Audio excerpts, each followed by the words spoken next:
Hello everyone, hope you all are fit and fine. So today we are going to start NCERT Class 8 History, chapter number 3, Ruling the Countryside. So we all know that our country is an agrarian country, which means that the main occupation of our country is agriculture.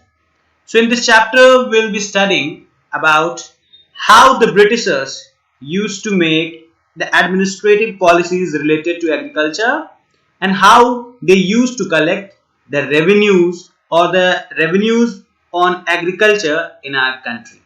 So let's start chapter number 3 of class 8 history, ruling the countryside. So the first topic is the company becomes the Diwan.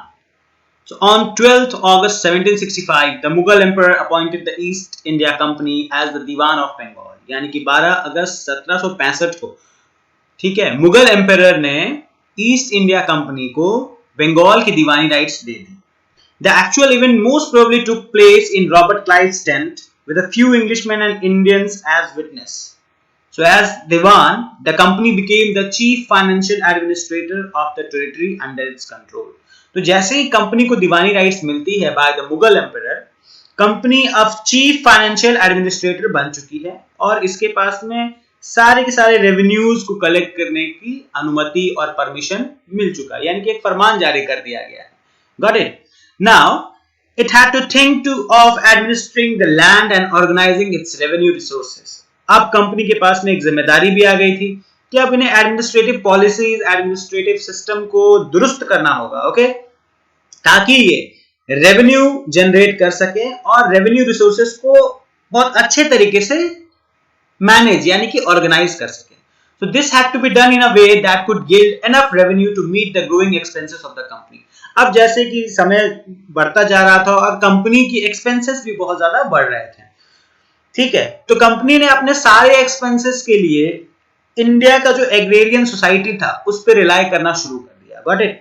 अब इसका मतलब ये था कि वो सारे के सारे एडमिनिस्ट्रेटिव सिस्टम को चलाने का जो खर्च था वो इंडिया से जो रेवेन्यू कलेक्ट होता था वो उसी से करना शुरू कर दिया उन लोगों ने. अब वो भी चाहेंगे कि जितना ज्यादा रेवेन्यू यील्ड होगा, जितना ज्यादा रेवेन्यू बढ़ेगा, उतने ही अच्छे तरीके से, उतने ही सुचारू तरीके से हम अपने एडमिनिस्ट्रेशन को इंडिया में चला पाएंगे.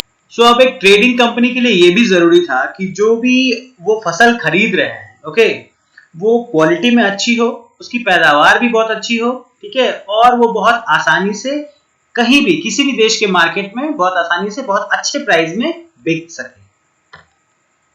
अब इन सभी चीजों को बनाए रखने के लिए कंपनी ने बहुत ही अलग अलग तरह के रेवेन्यू सिस्टम्स को लॉन्च करना शुरू कर दिया. So before 1865, the company had purchased goods in India by importing gold and silver from Britain. Okay, तो वो क्या किया करते थे? 1865 के पहले जो कुछ भी ये खरीदा करते थे इंडिया से, वो इंपोर्ट करवाते थे गोल्ड और सिल्वर और पेमेंट करके खरीदा करते थे. नाउ अब तो कंपनी के पास में पूरी की पूरी राइट हो गई है कि वो खुद रेवेन्यू कलेक्ट कर सकते हैं. So now the revenue collected in Bengal could finance the purchase of goods for export. और अब जो भी रेवेन्यू ये बंगाल में कलेक्ट कर रहे थे वही इनके सारे परचेज के खर्च को, एक्सपेंसेस को उठाने को के लिए काफी था. अब इन्हें गोल्ड और सिल्वर इंपोर्ट कराने की जरूरत नहीं पड़ रही थी. Soon it was clear that the Bengal economy was facing a deep crisis.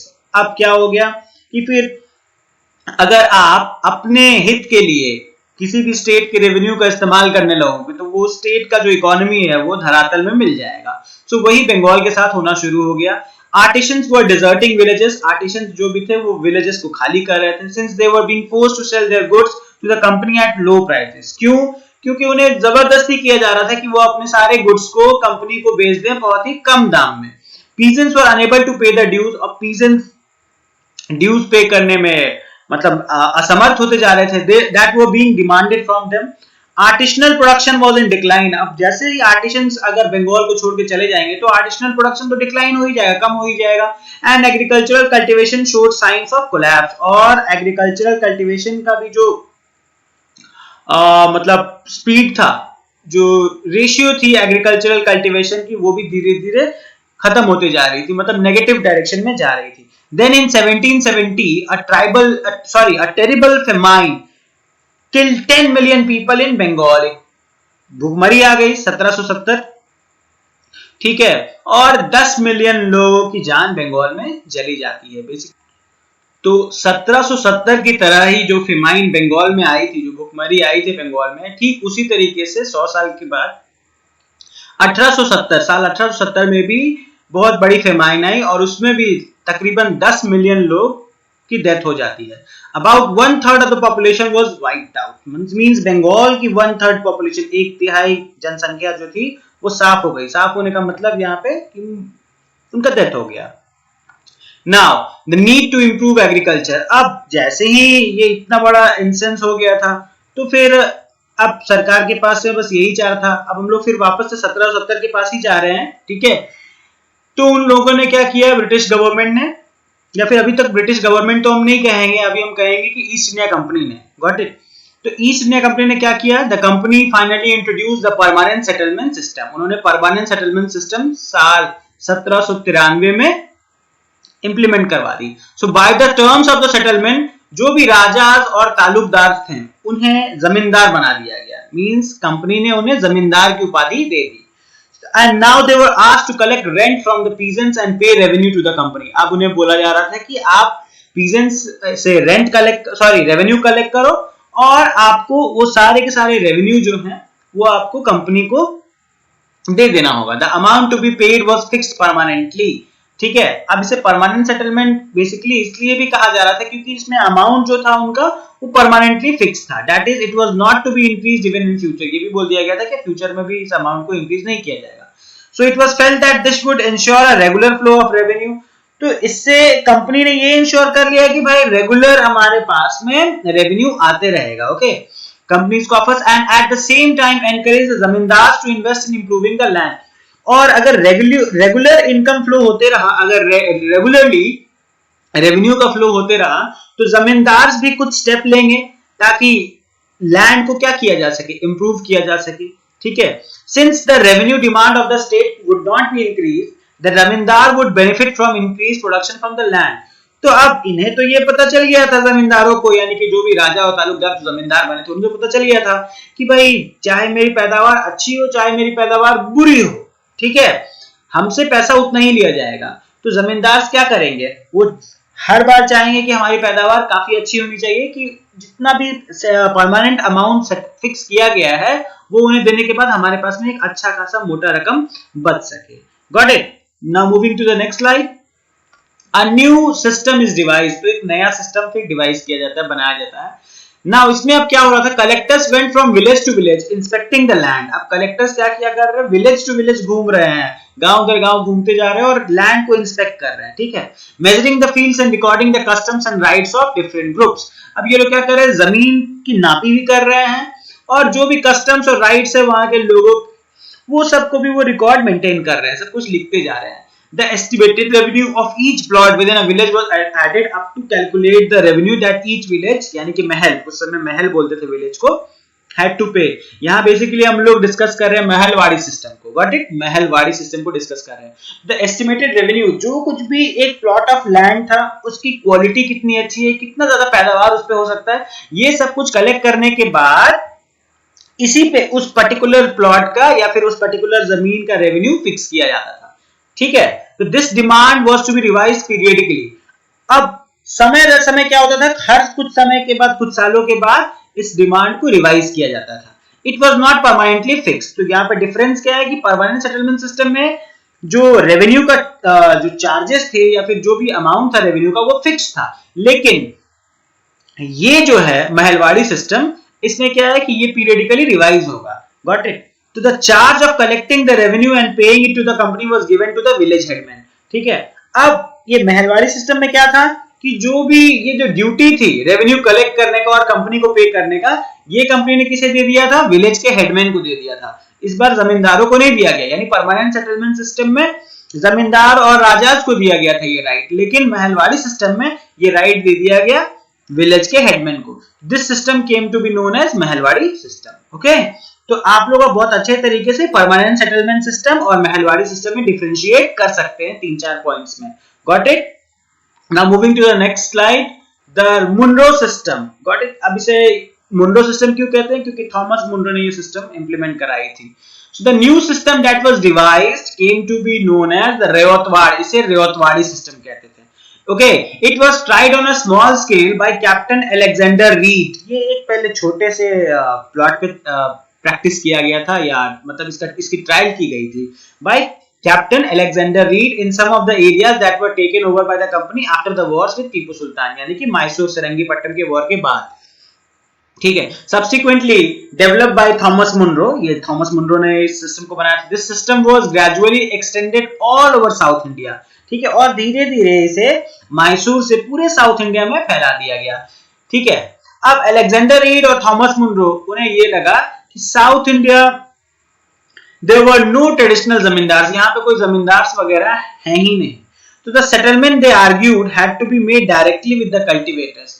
तो यहाँ पर क्या किया गया कि यहाँ पे जमींदार तो है ही नहीं, तो यहाँ पे ये सिस्टम को डायरेक्टली कल्टीवेटर्स यानी कि जो रेयॉट्स थे उनके ऊपर में इंप्लीमेंट कर दिया गया। Who had till the land for generations. अब रेयॉट्स कौन थे? ये वही हो गए, पीजेंट्स ही हो गए, जो कि बहुत सालों से उस जमीन पे खेतीबाड़ी कर रहे हैं। तो their fields had to be carefully and separately surveyed. अब इनके फील्ड्स को बहुत अच्छे तरीके से, बहुत ही बारीकी से सर्वे किया गया और उसके बाद रेवेन्यू के रेट्स को फिक्स किया गया। ठीक है, before the revenue assessment was made, उनके फील्ड्स को बहुत अच्छे तरीके से नापा भी गया और उसकी क्वालिटी को भी डिटरमाइन या एग्जामिन किया गया था। तब जाकर के इनके फील्ड्स के, इनके जमीन पे क्या टैक्सेबल इनकम जो कुछ भी होता है या इनका कितना परसेंट टैक्स इन्हें देना होगा, कितना अमाउंट एज अ टैक्स या एज अ रेवेन्यू पे करना होगा, वो फिक्स किया गया। Got it? Now moving to the next slide. Crops for Europe. ये बेसिकली जो भी क्रॉप्स उगा रहे थे इंडिया के रेयॉट्स या फिर इंडिया के पीजेंट्स या इंडिया के फार्मर्स, ये सारे के सारे बेसिकली यूरोप ही जा रहे थे किसी न किसी तरीके से। सो द ब्रिटिश परसुएडेड और forced the cultivators in various parts of India to produce other crops. ठीक है, ये बेसिकली कैश क्रॉप्स उगाने को कहते थे।